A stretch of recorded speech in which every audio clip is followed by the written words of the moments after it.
मी emotional झाले ना की नाही बोलता येत मला. त्यावेळी सुद्धा हेच केलं मी. तिच्या ऑफिसात गेले आणि मूर्ख वाटले असेल ना मी त्याला. साधी 2 वाक्य बोलण्याचाही कॉन्फिडन्स नव्हता माझ्यात. मी खूप घाबरट झाली. असं काही नाहीये जान्हवी, खूप छान बोललीस तू आता. मला तर आठवतही नाहीये मी काय बोलले नक्की. पण माझ्याकडे आहे ना सगळं रेकॉर्ड केलेलं, ते बघता येईल तुला. आणि श्री जेव्हा भेटेल ना तेव्हा तसंच बोल त्याच्याशी, अगदी तसंच. आणि हे सगळं रेकॉर्डिंग बघून घे एकदा, त्यानिमित्ताने तुलाही कळेल रडताना तू किती बावळट दिसतेस ते. काका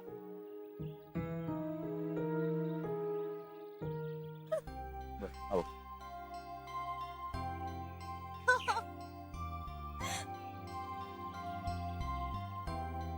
शांत हो, शांत, शांत.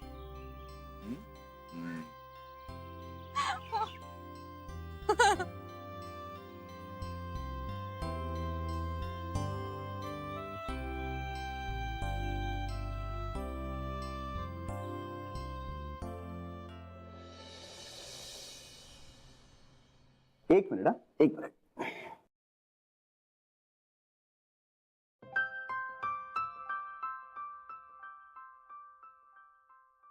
तीस तारीख ना? पण म्हणजे आता इव्हेंट नक्की पोस्टपोन झालाय का? बरं बरं, हरकत नाही. Yes, I can understand. No problem. हो, कळवा मला. बरं बरं, चालेल. श्री, काय रे, पोस्टपोन झालं? हो रे, गृहमंत्र्यांच्या तारखेचा काहीतरी प्रॉब्लेम झालेला आहे. मग आता आता काय? आता 30 तारीख. ठीक आहे, मी जान्हवीला 30 तारखेचं विचारतो मग. हे नको, तू नको विचारू. का? का म्हणजे मला विचारायचंय. अरे पण आता सगळं यापुढे मीच तिला विचारणार आहे.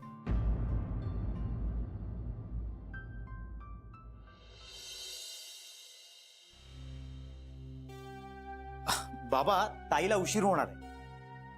हो, आलाय, मलाही मेसेज आलाय. ताई उद्या जाणार ना बाबा?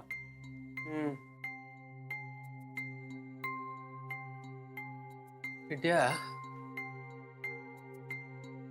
मला जरा बोलायचंय.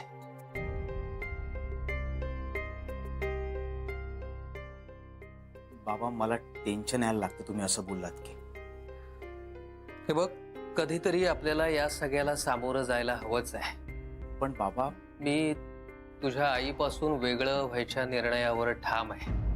बाबा, निर्णय घेत नव्हतो रे मी, पण आता घेतलाय आणि मी तो बदलणार नाहीये. पण एवढी घाई. अरे, उशीर झाला हा निर्णय घ्यायला. कधीच घ्यायला हवा होता, म्हणजे माझ्या लेकीची अशी परवड झाली नसती. आईला एक संधी. खूप बोलणं झालेलं आहे आपलं यावर. मला आता यावर काहीही बोलायचं नाहीये. मला तुला फक्त एवढंच सांगायचंय की तुझी ताई आता काही दिवसांनी सासरी गेली की पुढच्या काही दिवसात मीही हे घर सोडेन. पंढरपूरला जाईन, वृद्धाश्रमात राहीन, कुठेही जाईन. पण या बाईबरोबर या घरात आता मी एक क्षणभर देखील राहणं शक्य नाही. प्लीज ना बाबा, असं नका ना करू. ताईला काय वाटेल?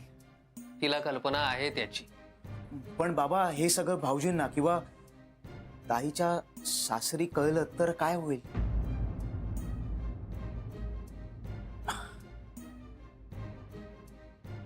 बाबा, त्यांना असं नको ना वाटायला की ह्यांचं कुटुंबच विचित्र आहे जरा.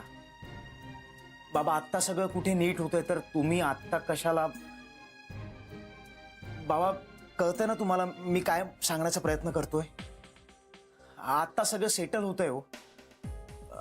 आणि समजा म्हणजे उद्या आता सगळं काही चांगलं होतंय, असं झाल्यानंतर जर त्यांनी एखादा कार्यक्रम ठेवला एकत्र, तर आपण त्यांना काय सांगणार? कसले कार्यक्रम? हेच म्हणजे भाऊजी म्हणाले की आता सगळं चांगलं होतंय, आपण पूजा करू, तर नाही नाही, जावई बापू पूजा वगैरे नाही करायचे. नाही भाऊजी नाही, पण उद्या ताईचे सासरचे जर असं म्हणाले तर. बाबा, ताईसाठी आपण एवढं केलंय, आता आपल्यामुळे तिला तिच्या सासरी मान खाली घालायला नको ना. आणि ताई पण काहीतरी म्हणत होती, म्हणजे तिला आई आजी सांगत होत्या की पूजा करूया. खरंच? मला नाही बोलली कधी. बाबा विसरली असेल कदाचित. ठीक आहे, तिच्या सासरच्यानं हे सगळं नको कळायला. थांबेन मी आणखी काही दिवस. तेच तेच तेच म्हणतोय मी. जानूसाठी तुझ्या आईसोबत नवरा बायको असल्याचं नाटक करत राहिलो. आता तिच्या सासरच्यांसाठी ठेवेन चालू आहे नाटक आणखी काही दिवस पुढे. पण मी या बाईपासून घटस्फोट घेणार हे मात्र निश्चित, पिंड्या.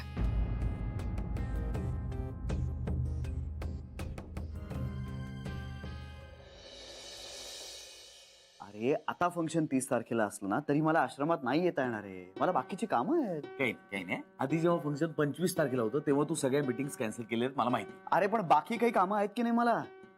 हे कामच आहे आणि मस्त आहे, तुला तू आवडेल. हे आधीपासून ट्रेनिंग घेतोयस म्हणून तुला कळतंय. मला यातलं काहीच नाही कळणार. अरे माणसांसाठीच असतं सगळं. तू माणूस आहेस ना. नाही म्हणतो आई. अरे मला आत्ता शक्य नाही असं म्हणतोय मी. सांग ना. कांता, तो नाही म्हणतोय ना, कशाला बळजबरी करतोयस त्याच्यावर? हा. अगं पण त्याचाच फायदा होणार आहे याच्यात. अरे पण माझं काम आहे. काय काम आहे तुझं? काय काम? मला जान्हवीला भेटायचं, मला घरी आणायचं. 25 तारखेला? हो. 25 तारखेला? हो. 25 तारखेला? होय. मग ते तू चलच आश्रमात. म्हणजे काय?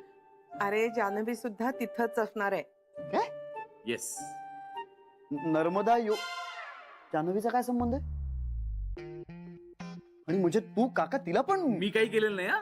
तिची तीच येणार आहे.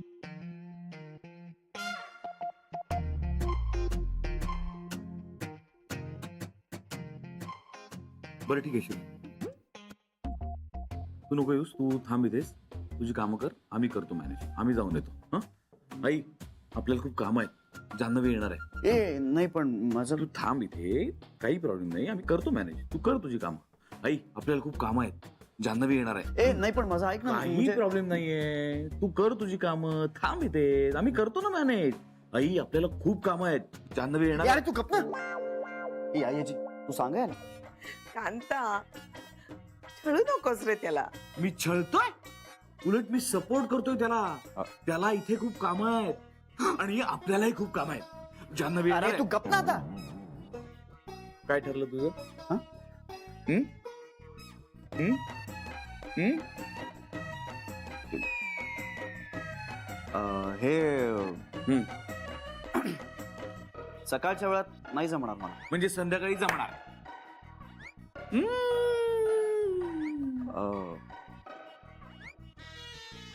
म्हणजे मी जमेल असं म्हणालो तर त्याचा अर्थ तुम्ही असं तर नाही ना घेणार की जान्हवी तिकडे येते म्हणून मी जमेल असं म्हणतोय. छे! छे! हं? छे! छे! छे! असं कशाला वाटेल? छे! आई, असं आहे का? छे! छे! हं. अरे उलट माझ्या विनंतीला मान देऊन तू येतोयस असंच वाटतंय आम्हाला, नाही काही. ए आईजी सांग बरं काय आता. कांता पुरे रे आता. बरं तुला काय करायचं ना ते कर तू तिथे. हं? मला काही करायचं नाहीये तिकडे. अरे म्हणजे चर्चा वगैरे. मला फक्त प्रश्न विचारायचे तिला. तुला त्याची गरजच भासणार नाही. का? तुला तुझ्या सगळ्या प्रश्नांची उत्तरं मिळतील, विचारलेल्या आणि न विचारलेल्या सुद्धा. म्हणजे वेळ आल्यावर कळेल. याच्याशी ना बोलण्यात काही अर्थच नाही. आई तू मला सांग. तेच वेळ आल्यानंतर कळेल. काय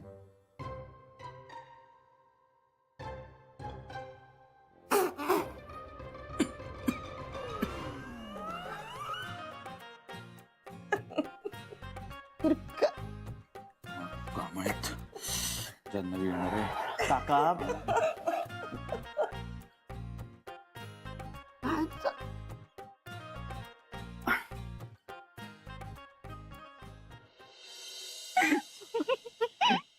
बरं झालं तू प्रॅक्टिस केलीस ते. हो ना, मला ना आता असं कॉन्फिडन्स आल्यासारखं वाटतं. वाटतंय ना काय होतं आपण अनप्रिपेअर्ड असलो ना की फार गडबडायला होतं, हो की नाही? अनुभवावरनं कळलंय मला. काय वाटतं असेल ना श्रीला, कशी बावट मुलगी आहे म्हणाला असेल तो. ए नाही या श्रीला असं काही वाटलं नसेल. अरे तू असायला हवा होतास. मी नाही नाही बरं आहे, मी नव्हतो तेच बरं आहे. का? मला मला पाहवली नसती तुझी अवस्था, मला उगाच त्रास झाला असता. हो, आणि मी सुद्धा एम्बॅरस झाले असते. फार तोंड वर करून म्हणाले होते तुम्हाला. मी काय 10वीची परीक्षा द्यायला चाललीये का? गप रे. बरं मग आता काय करायचं ठरवलंय? आई आजी तरी असं म्हणालात की सगळं क्लिअर कर आणि मग श्रीला बातमी सांग. नाही ते बरोबरच आहे, मागचं परत काही राहायला नको. म्हणजे तू आता लवकर जाणार. हो बरोबर, तुम्ही सगळे वाटच बघताय ना माझ्या जाण्याची. आम्ही तुझ्या सुखाची वाट बघत होतो जाणं. माहितीये मला मनीष. आणि प्लीज प्लीज आता तुम्ही दोघं अजिबात भांडण करू नका. माझं मधल्यामध्ये सँडविच होतं यार. म्हणजे काय, श्रीला वाटतं की तू माझी मैत्रीण आहे त्यामुळे मी तुझी बाजू घेतो, आणि तुला असं वाटतं की श्री माझा बॉस आहे म्हणून मी त्याची बाजू घेतो. बरं माझ्यासाठी तुम्ही दोघं तेवढेच जवळचे आहात त्यामुळे मला कळतच नाही मी कुणाची बाजू घ्यायची ते. हो रे, अवघड होतं ना सगळं. मग पण तुम्ही एकत्र येताय तर सगळ्यात जास्त आनंद मला होतो. थँक्स मनीष, कशासाठी? सगळ्यासाठी. अच्छा, मग मला तर तुला रोज थँक्यू म्हणायला लागेल. तसं नाही रे, माझ्या ह्या सगळ्या संकटाच्या काळात तू कायम बरोबर होतास माझ्या. जान्हवी पण निरोपासून नको बोलू. बरं नाही बोलत. बरं गीता कुठे आहे? गीता आणि आईचं परत वाजलंय. म्हणजे हो, त्यांच्यात अजूनही वाद चालूच आहे. आज त्यांना एक नवीन विषय मिळाला. आज मसाल्याची एक्सपायरी डेट झाली, त्यामुळे गीता मॅडमचं असं म्हणणं आहे की तो मसाला टाकून द्यायचा, आणि आईचं असं म्हणणं आहे की त्या मसाल्याला काही वास येत नाहीये, मग वापरूयात संपेपर्यंत. मग काय, मी आलो बाहेर. अरे अगं मग काय करणार, कोणाची बाजू घेणार मला सांग. दोघी जणी आपला हट्ट सोडायला तयार नाही. त्यांचं असं म्हणणं आहे की आम्हीच बरोबर. मग आईचं असं म्हणणं असतं की बायको आल्यापासून मुलगा बदललाय, आणि बायकोचं असं म्हणणं आहे की आईचीच बाजू घ्यायची होती तर लग्न कशाला केलं. सांगा सांगा, कुणाची बाजू घेणार आणि काय करणार. आई गो बिचारा. हे जान्हवी, तुला एक प्रांजळ विनंती. तू प्लीज असं नको करूस हा श्री बरोबर, प्लीज. काय आहे ना, ते अडकित्त्यात अडकलेल्या सुपारीसारखं वाटतं. बरं माझ्या घरी तर एकच आई आहे, श्रीकडे 6 आया आहेत. 6. नाही, श्रीकडे 5 आया आहे आणि एक आई आजी आहे.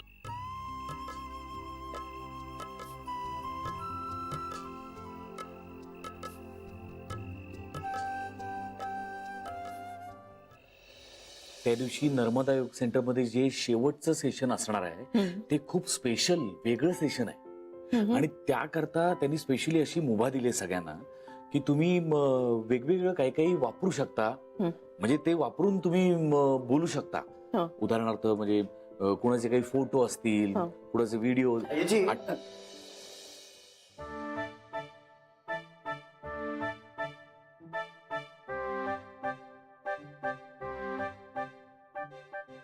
काय रे श्री? नाही काही नाही, मी जातो मी. हं? नाही तुम्ही काहीतरी बोलत होता आता, मी जातो. मी डिस्टर्ब नाही करत तुम्हाला, मी जातो. हा नाही काही नाही. नाही मी जातो. तू काहीतरी सांगत होतास ना तिला आता. नाही असं जनरल काय. अरे जनरल काय, तू खरंच काहीतरी सांगत होतास तिला. हरकत नाही, मी जातो ना. अरे बस ना रे Shri.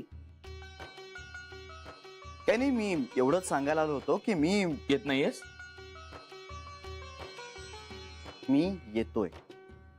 Good. That is good for you. Anyway चालू दे तुमचा. मी काही मध्ये येत नाही, तुम्हाला डिस्टर्ब नाही करत. चालू अरे दे. बस बस तू. ना. नाही नाही, बस चालू ना. चालू चालू दे. बघितलंस ना, राग तर लगेच नाकाच्या शेंड्यावर असतो. एक नंबरचा डॉमिनेटिंग आहे. तुला वाटतो फार साधा, हो पण तसं नाही तो. मला जे दाखवायचं आहे, हा. मला जे तुला काय काय काय दाखवायचंय तुला? काय दाखवायचंय? कोणाला? काहीतरी तू आता येजीला सांगत होतास. मला काही नाही सांगायचं. काहीतरी दाखवायचंय, काहीतरी. हो ना काय काय? मी तिला दाखवत होतो तुझं वागणं, तू कसा वागतोस ते. हो नाही ठीक आहे तू दाखव येजीला. मला कळलंय की जे काय तू तिला दाखवतोयस ना ते मला दाखवायचं नाहीये. मला कळलंय, तू दाखव. हा नाही दाखव, मला सगळं कळलंय. दाखव, मी नाही डिस्टर्ब करतो मला. चालू. श्री, अरे श्री.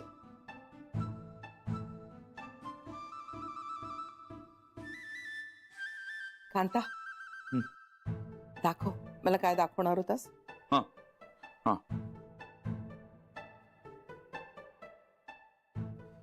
नको. अरे नको राहू दे. दाखव पटकन दिशी. नाही नको, तुम्ही डायरेक्टच बघा आता अरे त्याच दिवशी. कांता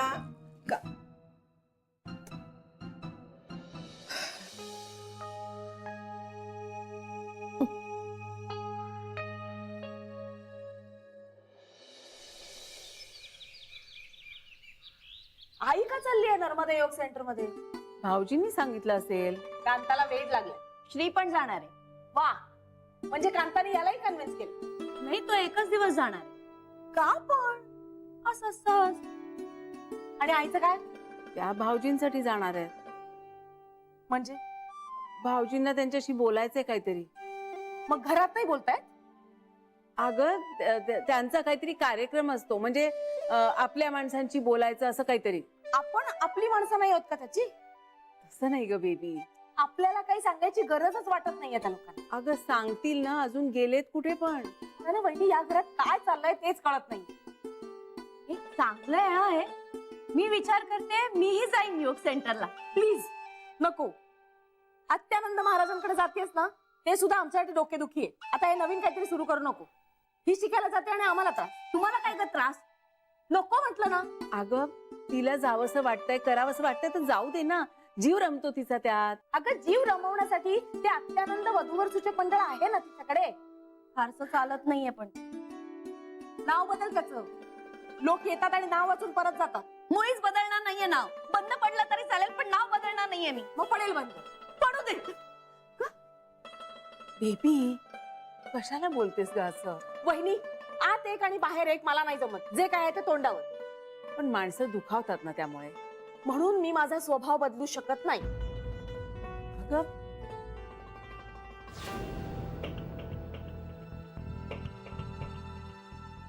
काका नाही ना, नको ना, प्लीज नको नको नको. त्याला काय होतंय? मी काहीही बोलले होते आज. सुदे ते खूप नॅचरल आहे. नाही नको, पण तो चिडेल. चिडू दे की, चिडला तर. आपण नाही घाबरायचं, कळलं? हा. काय झालं? तुम्ही त्याला घाबरता मनातून. मी कशाला घाबरू त्याला? एवढंसा होता जन्माला आला तेव्हा. काका जन्माला आल्यावर सगळे एवढेसे असतात. मी मोठा होतो, म्हणजे माझं डोकं मोठं होतं खूप, असं आई सांगते नेहमी. पण तरी तुम्ही श्रीला घाबरता, मला माहिती. म्हणजे अगदी काही तसा घाबरत नाही मी त्याला. मग असे घाबरता का? अरे वा, कॉन्फिडन्स फारच वाढलाय तुझा जान्हवी. तुमच्यामुळेच. हा, म्हणजे गुरुची विद्या गुरुलाच परत करायची नसते. पण मला सांगा ना, तुम्ही श्रीला घाबरता की नाही? बघ मी त्याला नाही, त्याच्या चिडण्याला घाबरतो. काका तुम्हाला माहिती श्री चिडल्यावर त्याच्या कानाच्या फळ्या अशा रताळ्यासारख्या लाल होतात, पाहिल्यात तुम्ही? खूप फनी दिसतो तो. तो चिडला की मी बघतच नाही त्याच्याकडे.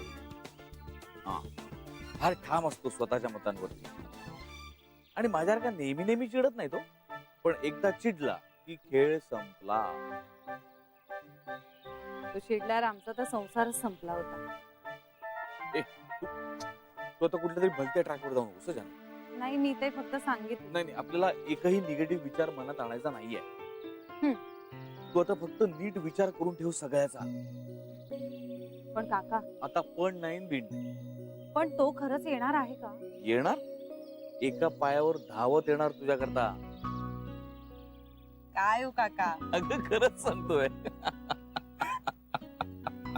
बरं ते सोडा, आपण कॉफी पिऊया.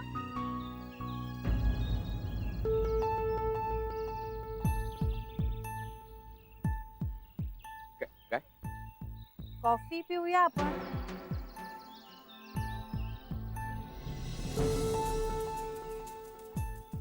काका, काका काय झालं, काय होत आहे?